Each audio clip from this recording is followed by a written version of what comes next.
மகா பெரியவா சரணம். மகா பெரியவாளின் மகிமைகளை எடுத்துரைக்கும் பாக்கியம் கிடைத்தமைக்கு என்ன பேரு பெற்றிருக்க வேண்டும், எவ்வளவு பாக்கியசாலியாக இருந்திருக்க வேண்டும். 1950ஆம் வருடத்தில் காஞ்சி மடத்தில் பரமாச்சாரியால் மகா பெரியவா ஸ்தூல தேகத்துடன் தெம்பாக அருளாட்சி செய்து கொண்டிருந்த காலம். தன்னை வந்து வணங்கிய பக்தர் கூட்டத்தை பாசத்துடன் விசாரித்தது அந்த நடமாடிய தெய்வம். சேத்ராடனம் போய்விட்டு திருக்கோயிலூர் வழியாக வருவதாக சொன்ன அவர்களிடம் பெரியவா கேட்டார், தாத்தா சுவாமிகளை தரிசனம் செய்தீர்களா? பக்தர்கள் விழித்தனர். தாத்தா சுவாமிகளா என்று யாரை குறிப்பிடார் மகா பெரியவா? திருக்கோயிலூர் போனோம், அங்கே தான் ஒரு தபோவனம் இருந்தது, அதில் ஞானானந்தகிரி என்ற சுவாமிகளை பார்த்தோம். ஒரு அன்பர் பணிவோடு மகா பெரியவரிடம் தகவல் சொன்னார். ஏற்கனவே மின்னி கூர்ந்து பொங்கி ஒளிவீசும் மகா பெரியவாவின் விழிகள் திருக்கோயிலில் தபோவனம் ஞானானந்தகிரி என்ற வாசகத்தை கேட்டதும் குங்கிலிய பொடி விழுந்த குத்து விளக்கின் சுடர் போல மேலும் பரவஸ்து மின்னியது. அதே நேரம் சத்குருவின் பெயரை சாதாரணமாக அவர் சொன்னதை பெரியவா ரசிக்கவில்லை. ஏதோ தபோவனம் பெரியவாளை தரிசனம் பண்ணினேலா அழுத்தம் கொடுத்து கேட்டார் மகா பெரியவர். பக்தர் விவரம் தெரியாததால் ஞானானந்தகிரி சுவாமி தரிசனம் பண்ணினோம் என்று பெயர் குறிப்பிட்டு சொன்னார். மறுபடியும் பரமாச்சாரியால் கருணையுடன் அவரது பிழையை திருத்தினார். நாங்கள் யாரும் அவரை பேர் சொல்றது இல்லை, தபோவனம் பெரியவா அல்லது தாத்தா சுவாமிகள்னு தான் சொல்றது.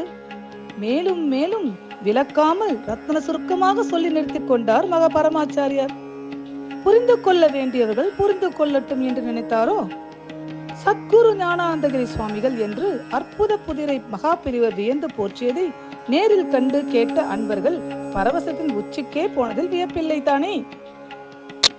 எப்போது எங்கே மகா பெரும் சத்குருவும் நேர்முறமாக அளவலாவிக் கொண்டார்கள்? குறிப்புகள் இல்லைத்தான். ஆனால் மகா பெரியவர் பால சந்நியாசியாக உலா வந்த போதே ஞானானந்த சத்குரு அவர்களை கண்டு சம்பவம் ஒன்று பற்றிய குறிப்பு பகவத் சேவா ஆசிரமம் பதிப்பித்த புத்தகத்தில் கிடைத்தது. ஸ்ரீ சுவேசானந்தா அவர்களின் பதிவின்படி 1914ஆம் ஆண்டு அதிகாலை நேரம் ஸ்ரீரங்கத்துக்கு வடபுறத்தில் கொள்ளிடப் பகுதியில் தென்கரையில் நடந்து போய் கொண்டிருந்தார் ஞானானந்தகிரி சுவாமிகள். கூட அவரது சீடர்கள் சிலர் நடந்து கொண்டு இருந்த ஞானானந்தகிரியின் திருப்பாதங்கள் திடீரென நின்றன. அவரது தீர்த்தமான திருவிழிகள் நிலையற்று பரவசித்து உறைந்தன. சத்குரு பார்த்த திசையில் அவருடன் இருந்த சீடர்களும் பார்த்தனர். கொள்ளிட மணப்பரப்பில் சுமார் 15 வயது மதிக்கத்தக்க பால சன்னியாசி நடந்து வந்து கொண்டிருந்தார். காவிரியில் குளித்துவிட்டு ஒரு கங்கை நடந்து வந்தால் எப்படி இருக்கும்? தன் தழலையும் மழலையும் முற்றிலும் குறைத்து சந்திர பிரபையுடன் ஒரு பால சூரியன் உதயநிதி நாழிகையில் உள்ளர் வந்தால் எப்படி இருக்கும்? அப்படியே இருந்தது அந்த பால சன்னியாசி ஆடாது அசங்காது நடந்து வந்த திருக்கோலம். ஞானானந்தர் அந்த காட்சியை நேசத்துடன் உள்வாங்கியபடி காலச்சக்கரத்தை பின்னுக்கு நகர்த்தி பார்த்து விட்டதே போன்ற பாவனையில் பரவசத்துடன் தொனியில், இதோ யோசிக்கத்தக்கவராய் விளங்க போகும் ஆச்சாரியார் போகின்றார், பரம்பொருளின் திருவருள் பரிபூர்ணமாய் ததும்புகிறது இவர் முகத்தில் என்றாராம். அருள்வாக்கு பொய்க்குமா என்ன?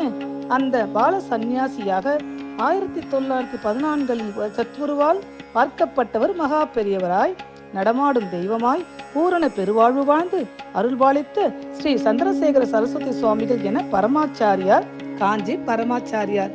என்னே மகிமை! இதற்கு நாம் என்ன புண்ணியம் செய்திருக்க வேண்டும்? மகா பெரியவா சரணம்.